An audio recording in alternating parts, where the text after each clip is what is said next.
이 부족한, 이 미련한 요나를 깨닫게 하기 위해서 상황을 가장 힘들게 하고 하는데 그거를 요나는 몰라요. 하나님의 사인이거든요. 하나님의 음성이에요. 상황을 통해서, 그 시대를 통해서, 풍랑과 물고기를 통해서 요나를 깨닫게 하지만 요나는요, 그 하나님의 음성에 무감각한 사람이에요. 못 느끼는 거예요. 아무리 하나님이 흔들어도 느끼지를 못해. 사무엘은 어떻습니까? 어린아이지만 사무엘은요, 세미한 하나님의 음성에 응답을 하잖아요. 계속해서 우리가 묵상물 나가는 거 보면 예레미야는요, 감옥 속에서도 그죠? 감옥 속에서도 하나님의 음성을 듣고 성경을 기록해요.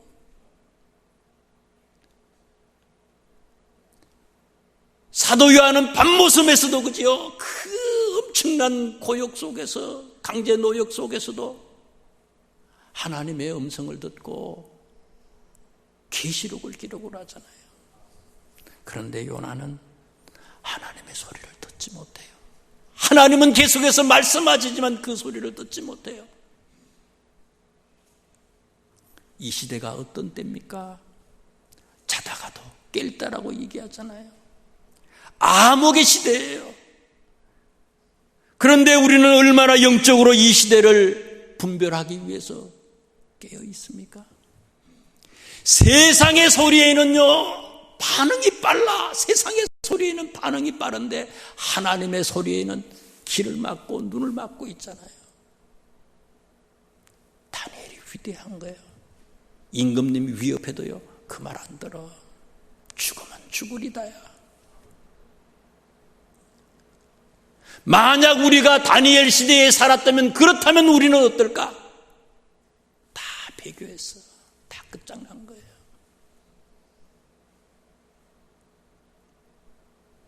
계속해서 밑창까지 내려가고 있고, 하나님이 말씀하지만 하나님의 말씀에 귀를 닫고 눈을 감고 그 소리를 듣지 못하는 미련한 자들이에요. 세 번째, 이런 말대로 살지 못하는 이 사람들의 특징이 뭐냐? 9절 말씀에 보면요, 재앙의 원인이 누구로부터 왔는지 계속해서 풍랑이 막 일어나니까 사람들이 제비를 뽑게 하잖아요. 배 안에서. 그 제비에 뽑힌 사람이 누구예요? 요나가 뽑히잖아요. 요나가 제비에 뽑혔는데, 제비에 뽑혔던 이 요나가 뭐라고 얘기합니까? 9절 말씀에 보니까 나는 히브리 사람이요 바다와 육지를 지으신 하나님, 하늘의 하나님 여호와를 경외하는 자다. 야, 이 말이 무슨 말인가 하면요, 온갖 나쁜 짓은 다 했어. 사기치고 도둑질하고 그냥 별짓을 다 했어. 그리고는 뭐예요?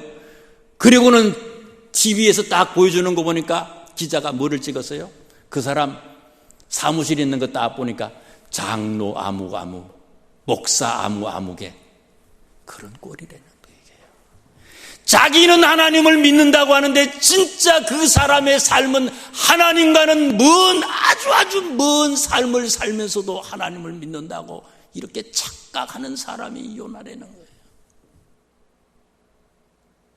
이런 말처럼 살지 않는 사람들의 그런 모습이에요. 여러분, 사도행전 11장 26절에 보면 안디옥 교회 사람들을 소개하잖아요. 그리스도인, 크리스찬. 이 그리스도인이라고 하는 말이 사도행전 11장 26절에 최초로 우리에게 소개되잖아요. 그런데 그 말씀에 보니까 제자들은 안디옥에서 처음으로 그리스도인이라고 불렸다 이렇게 했어요. 예수 믿는 제자들이, 안디옥 사람들이 세상 사람들한테 가면서 내가 예수 믿는 사람입니다, 내가 집사 아무개고 내가 장로 아무개고 내가 목사입니다 이렇게 얘기한 게 아니고요, 그 안디옥에 사는 사람들의 모습이요, 세상의 사람들에게 감동을 매일매일 주는 거예요. 본이 되고요, 소금이 되고 빛이 되는 거예요. 그랬더니 세상 사람들이 하는 얘기가, 야, 나는 예수님은 모르지만 저 사람 보니까 진짜 예수님 계시는 것 같다. 저 사람 보니까 진짜 천국이 있는 것 같아. 아, 저 사람 보니까 나 교회 가고 싶어. 이런 말 때문에 나온 게 그리스도인이다, 이런 말을 믿지 않는 사람들이 믿는 이 안디옥 사람들에게 붙여준 말이 그리스도인이라는 거예요, 이게요.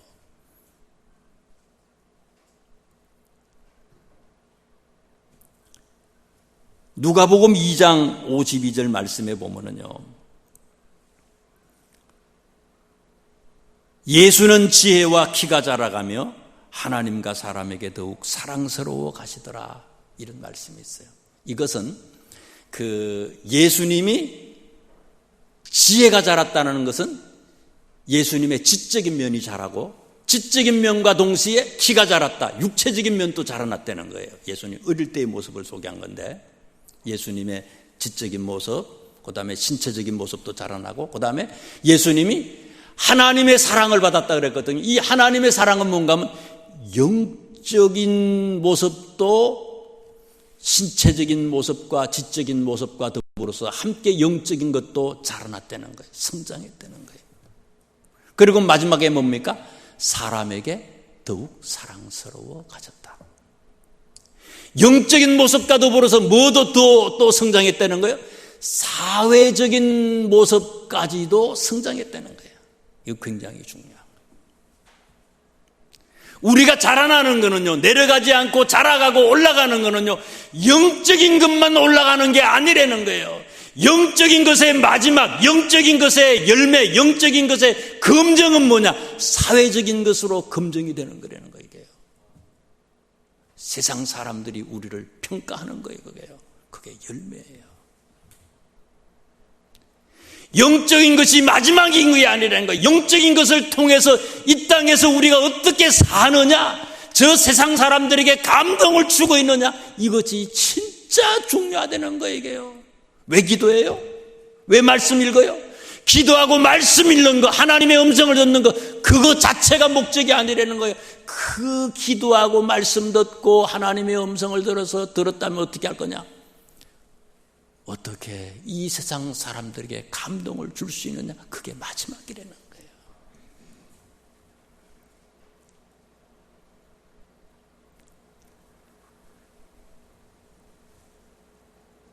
우리는 중간에 딱 끊기잖아요. 영적인 것으로 딱 귀착이 되고요, 귀결이 되고, 그것도 안 돼서 또 내려가고 계속해서 올라가야 되는데, 안디옥 교회의 사람들처럼 그렇게 성장하고 올라가야 되는데, 세상의 사람들에게 본이 되고 빛이 되어야 되는데, 이것을 회복해야 된다는 거예요.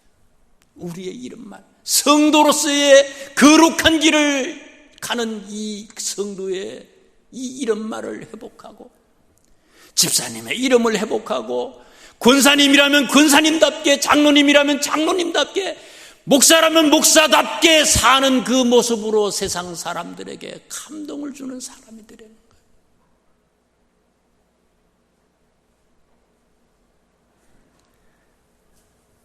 큰 두 번째로, 성도의 의무가 뭘까? 3절에 있는 말씀을 보세요.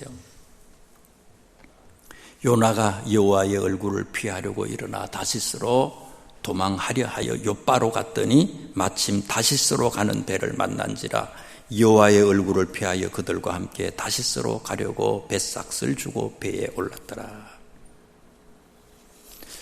하나님이 요나한테 니누에라고 하는 곳에 가서 복음을 전하라고 얘기하잖아요. 근데 니누에는요, 아시리아의 수도예요. 지금 시리아 쪽 그 북쪽에 있는 도시인데요. 계속해서 이스라엘 사람들에게 쳐들어와서 고통을 주고 괴로움을 줬던 그런 나라의 수도예요. 우리나라로 말하면 어떤 나라겠어요? 일본 동경이에요, 여기가. 우리나라로 말하면. 요새 유니클로 망하잖아요. 그런데 차는 조금씩 사는 것 같아, 일본 차는.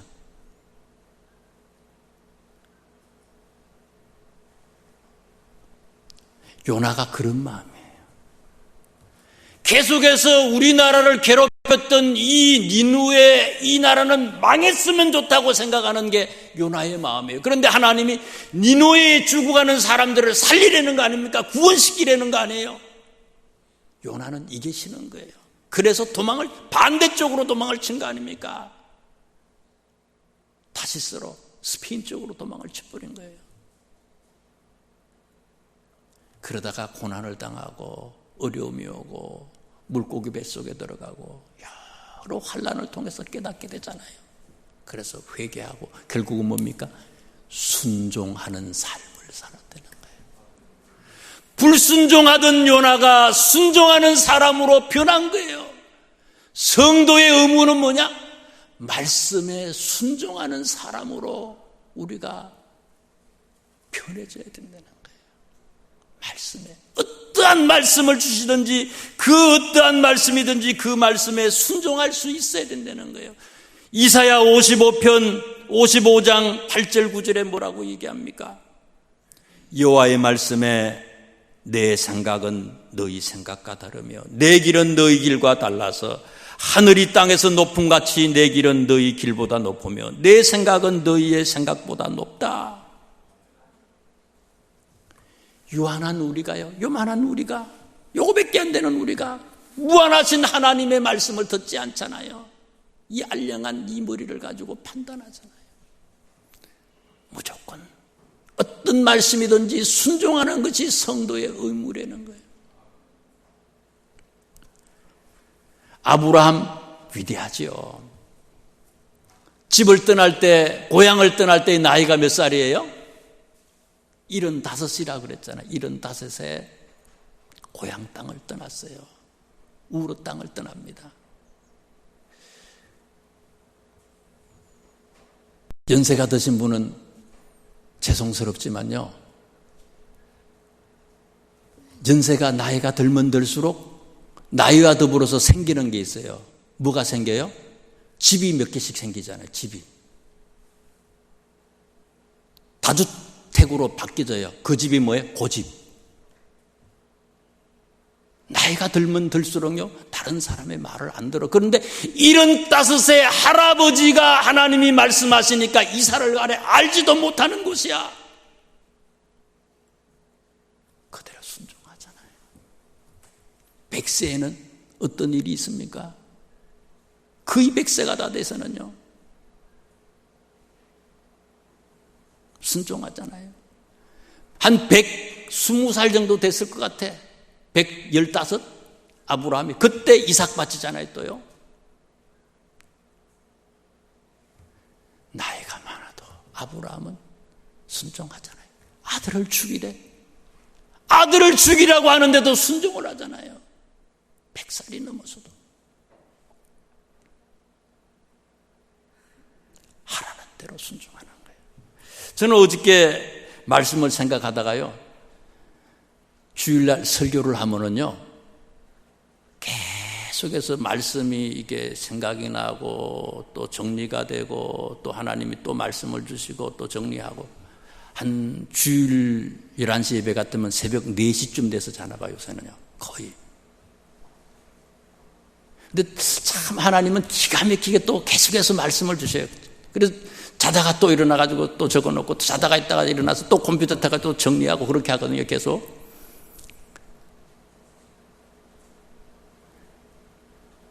저는 귀한 것을 또 깨달았어요.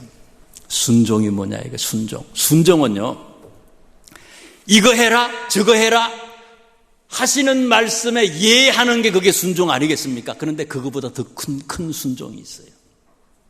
애들 때는요, 엄마 아빠가, 부모님이, 어른들이 이거 해, 그러면 그것만 하면 돼요. 이거 하지 마라, 그러면 그것만 안 하면 돼. 그런데 성숙한 사람은 어떻습니까? 하라는 것만 예하는 사람보다 더 위대한 순종이 있어요.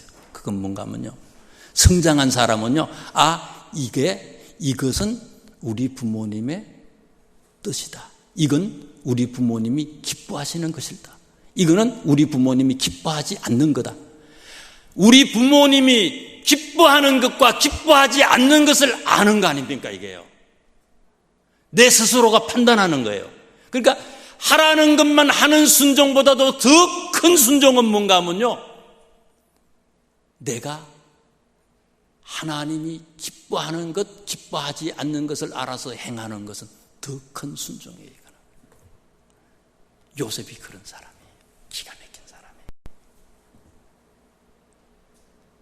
그게 생각이 푸뜩 나가지고 또 성경을 또 말씀을 정리하다가 또 요셉을 또 봤어요. 창세기 41장 40절에 보면요, 41장 40절에 이집트의 왕이요, 요셉이한테 뭐라고 얘기를 하는가 하면, 나는 너보다 높음이 보좌뿐이다 그랬어요. 나는 너보다 높은 게 보좌뿐이다, 이런 얘기를 하는데, 이 말을 이렇게도 생각할 수 있을 것 같아요. 오늘날로 말하면요, 대통령 중심제가 아니라 내각 중심제가 있잖아요. 그러면 이게 이 내각 중심제 형태에서의 총리는요, 모든 권한을 다 가지고 있어요. 대통령은 나라의 수반이지만은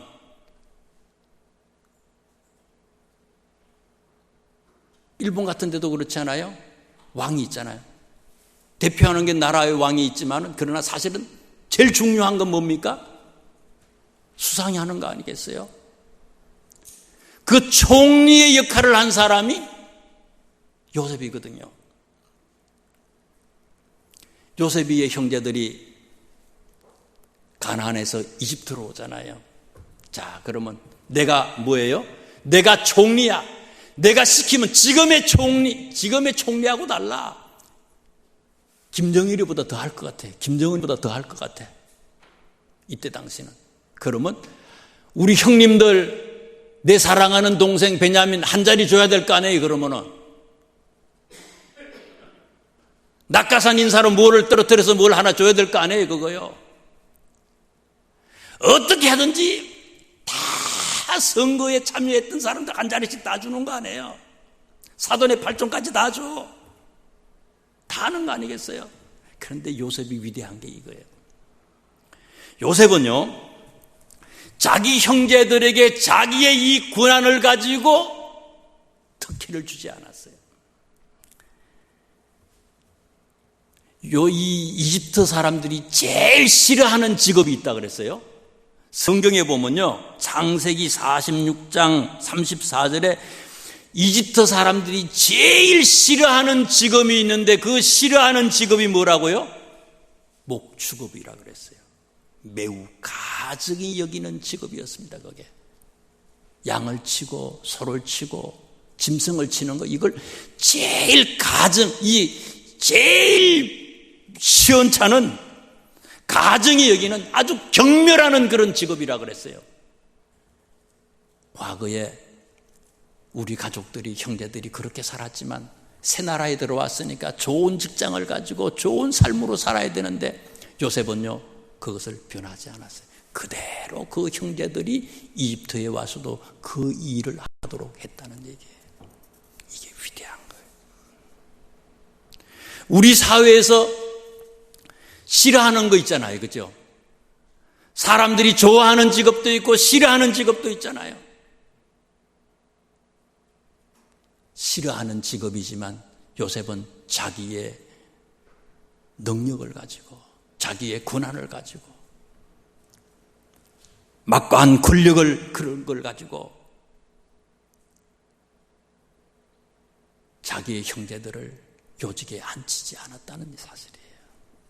하나님이 기뻐하지 않는 것이 뭔지, 하나님이 기뻐하는 게 뭔지, 이것을 당신 스스로 잘 분별해서 했던, 진짜 더 큰 순종을 했던 사람이 누구냐? 그 사람이 요셉이라는 거예요.